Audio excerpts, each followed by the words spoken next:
What's up guys, Houndish here, and today we're jumping in with some Destiny 2 news, this one coming in the form of This Week at Bungie as always on a Thursday. And today we get some pretty interesting conversation about changes that are coming in Season 11, so Bungie talk about how they're changing the world pool and various different loot drops. Specifically, they speak a lot about weapons that are going to be featured next season. But they also talk about perk updates for weapons, various different sandbox updates that'll be coming in Season 11, as well as stuff they're looking at beyond that into Season 12. They speak about new perks that they'll be rolling out onto specific weapons and rewards, and then a quick warning about items going away at the end of this season, but also some words about the light quest that we got today, and we'll touch on some of the stuff that we got there in this video as well. So if you guys enjoyed this one, a rating below really helps me out, but now let's get into it. They say firstly that today they're speaking about some changes coming in Season 11 to the way that the world loot pool works. And they say they want to refresh it and update it seasonally with meta-relevant weapons, some of which were previously exclusive to specific activities like Crucible and Gambit. So this shared pool can also be unwieldy. If you're looking for a specific role of a specific weapon, a pool too large can make it challenging to find that weapon. And so starting in Season 11, it will be curated both for relevance and overall size to strike a balance between the number of rewards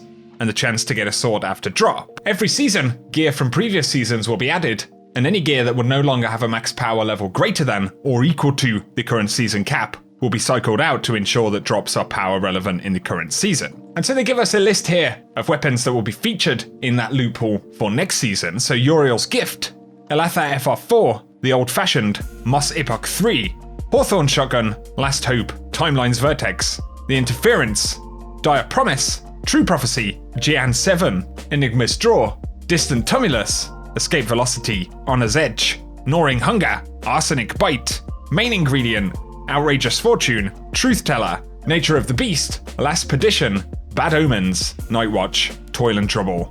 And then finally Wishbringer, Last Dance, Lonesome, Long Shadow, and Steel Sybil. And so that is definitely a slightly reduced pool there, and one that is a bit more focused. And of course, as Bungie said, some of those items are coming from modes like Gambit and Crucible where they were previously exclusive. And they do finish by saying, if you need a weapon or a weapon role from the current Vanguard, Crucible, or Gambit playlists, go grab it now. So definitely bear that one in mind, guys, and give us your thoughts about that change in general. However, there are going to be some pretty significant sandbox changes for weapons coming alongside this. So initially, reload perk updates. Bungie say they have observed players leaning towards picking perks that increase their damage or reduce weapon downtime. And they say the damage perks were adjusted quite a while back, but reload perks still don't feel like choices. This tuning pass aims to keep them feeling powerful without being so dominant that no other choices seem viable. And so for Outlaw, they say they've slowed it down a little bit, and the reload stat has gone from plus 100 to plus 50, with the reload duration scale going from 0.8 to 0.9. The reload duration scale is basically a small multiplier that's added to the reload animation, and that means that if the stat is capped, you can still see a small speed bump. So a bit of a nerf there to some of these reload bonuses. But for Feeding Frenzy, they say this was strictly better than Outlaw, so we're changing functionality to be based on the number of rapid kills. This has been changed to increase reload speed based on the number of rapid kills up to 5. With 2 kills, reload speed is equal to updated Outlaw. 3 kills is faster than Outlaw, and 4 kills is the fastest reload in the game, with the exception of Alloy Mag. And the max possible reload duration scale has been moved from 0.83 to 0.8, with the maximum possible reload stat unchanged at plus 100. So definitely a bit of a mix up right there, but then there is Rapid Hit as well. And they say this gave a huge amount of reload and stability for very little work, front-loaded onto the first precision hit. And so they've adjusted this stacking bonus to give less benefit for the first hit and more with subsequent hits. And the max possible reload stat has gone from plus 100 to plus 60, with the maximum stability stat from plus 50 to plus 25. Now we have Drop Mag as well. Situationally, they say it's really powerful without a massive drawback, but in a magazine column, so the reload duration scale has been moved. And then for Field Prep, the reload stat is plus 50 with the reload duration scale at 0.8, but Alloy Mag is unchanged. And so definitely, once again, it seems a bit of a common theme here is that we're going to have to work a bit harder to get these perks to really be working at their maximum, but also exactly what that maximum is has been adjusted right there. So give us your thoughts about it. I'm not so excited about losing power, but I'm more excited about playing in slightly different ways, right? So I'm willing to wait and see how it feels, but again, give us your thoughts below. They do say though that they're fixing an issue where perks that grant partial weapon ammo did not respect shot count for burst weapons, so it means that these perks will now work correctly on pulse rifles, fusion rifles, and burst sidearms, so the perks will be more common on those weapon archetypes in future, so that includes Slideways, Slide Shot, Ambitious Assassin, Subsistence, Overflow, Lead from Gold, and Clown Cartridge. But also they say there will be some general perk tuning, so for dynamic sway reduction, it adds 10 stability over time in addition to accuracy, and they say it's way more powerful than it sounds, and the reduced reticle movement from stability should now tell players that this is working. With Pulse Monitor, if you take critical damage, you can quickly switch to your now fully loaded shotgun. They've moved the reload amount from 0.35 to 1, with plus 50 handling, 5% faster swap speed, and they say it works on stowed weapons too, which was already the case but makes it a lot more useful. Hipfire Grip now helps you hit shots closer to ADS ranges, but still doesn't affect damage drop-off or magnetism, so 1.2 times aim assist fall off, but plus 15 aim assist, and then plus 1.7 degrees precision hipfire angle threshold. And they say by default, when you're hip firing a weapon, the center of your reticle must be over the target in order to get a crit, but otherwise, aim assist will give you a body shot. And this change gives you a little leniency, so if the center of your reticle is not directly over a target, you will still get the crit if you're within the angle. They add though that this has no effect on sniper rifles. Man, some interesting stuff to get our heads around right here, but also for sneak bow, they say it actually makes you sneaky now, and it doesn't ping radar when shooting. So that's a pretty interesting one. On top of this, we're getting some new perks next season, so they say we'll have new perks rolling exclusively on the Season of Redacted weapons, and additionally, Iron Banner will be receiving 2 perks on 2 reprised weapons, and in future seasons, these perks will begin to roll on other weapons. And they say they won't spoil the fun of actually letting us test the perks out, but the names for the 2 different perks are, firstly, Iron Grip, but also Iron Gaze. Very curious to see what those will be about. Give us any thoughts you may have down below. But here we have some Archetype buffs. So next season, Slug Shotguns are going to get a PvE damage increase of plus 30%. That's certainly a pretty big one. Also, High Impact Fusion Rifles are going to see their damage per bullet move from 21 to 22. And this changes it from 6 crits to 5 crits and 1 body to kill a Guardian in PvP at most resilience values. So those high impact pulse rifles will be a bit more reliable. And they also say that bows are underused in challenging content. So PvE bow damage versus minor enemies has been increased plus 10%. However, in Season 12, there are going to be a few additional changes, so Bungie say the goal is to ship these in Season 12, but they're going to be looking at how zoom translates into ease of use for sniper rifles, and investigating changes that make choosing a sniper rifle zoom more of an interesting choice. But also that they're evaluating hand cannon subfamilies, so they say they'll be breaking out aggressive hand cannons to give them the ability to tune their range independently of others. And then for adaptive auto rifles, they're not going to be rolling back this Season 10 buff, but they're adjusting the tuning a little to give other auto rifle subfamilies a chance to shine. And so those are quite a few changes coming to weapons over the next couple of seasons. Obviously we'll learn quite a bit more about Season 12 specifically down the road. But give us your thoughts about them, guys.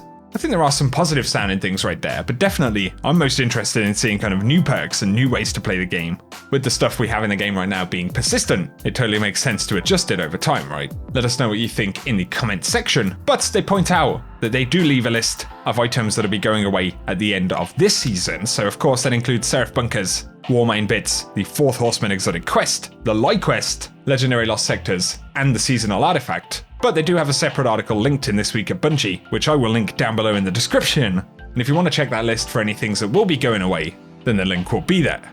Next though, of course, today we finally got to complete the Felwinter's Lie Quest, and there was some really cool backstory here for both Rasputin and his son Felwinter, and we'll touch on that in a few moments. Been some mixed opinions about the quest and how spectacular that kind of ending for the quest is, but separately, the weapon itself is indeed pretty nasty if you like your shotguns inside a PvP. I can't say that I have that many godroll shotguns really, but from playing a quick match with the Felwinter's Lie, it's got to be easily on par with the best kind of godrolled mindbenders. And I was rocking slide shot and opening shot on this one, and it's pretty brutal. So give us your thoughts on the weapon itself down in the comments section, but also, by getting kills with the shotgun, lore is now randomly dropping, so I believe you can get the lore pages on kills in PvP and PvE. The first one did drop in my first couple of kills, so hopefully it's not going to be too difficult to acquire all of them. However, Bungie did note that the Felwinter's Lie currently isn't appearing in collections, and this is going to be fixed later on. They said it's some kind of side effect of the update itself, so bear that in mind and be sure not to dismantle the Felwinter's Lie unless you, well, really don't want it back, I guess.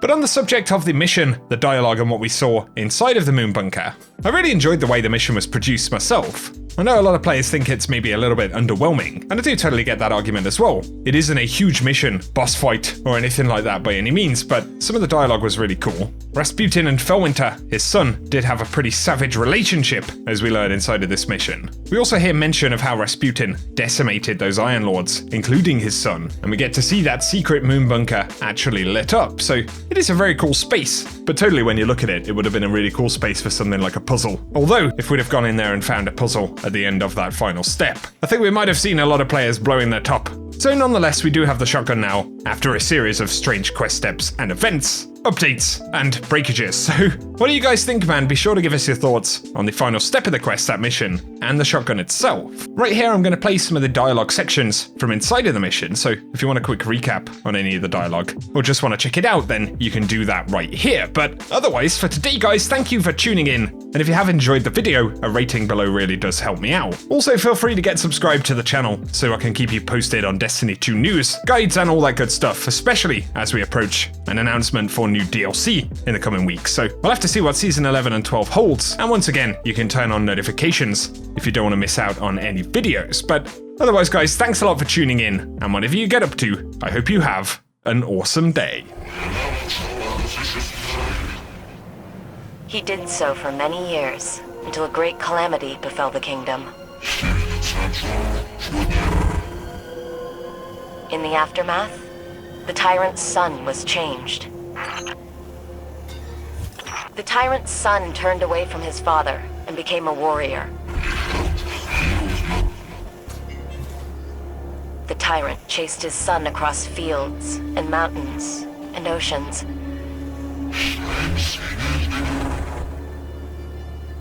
He said, "If I can't have my son, then no one shall."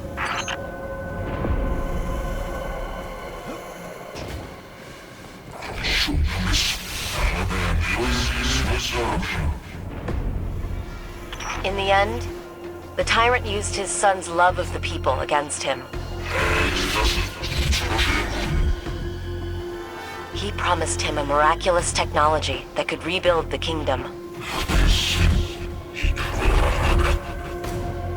When his son came to claim it, he unleashed a plague upon him. His son was destroyed.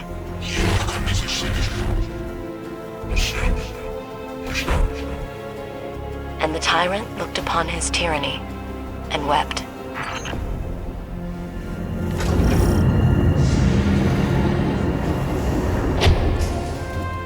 Is Rasputin... is he talking about himself? I think the tyrant's son...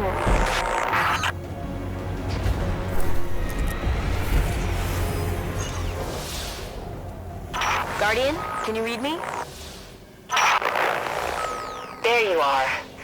Comms cut out completely. You're in a really old part of the bunker. The signal's terrible. This place is like a time capsule. Where are we?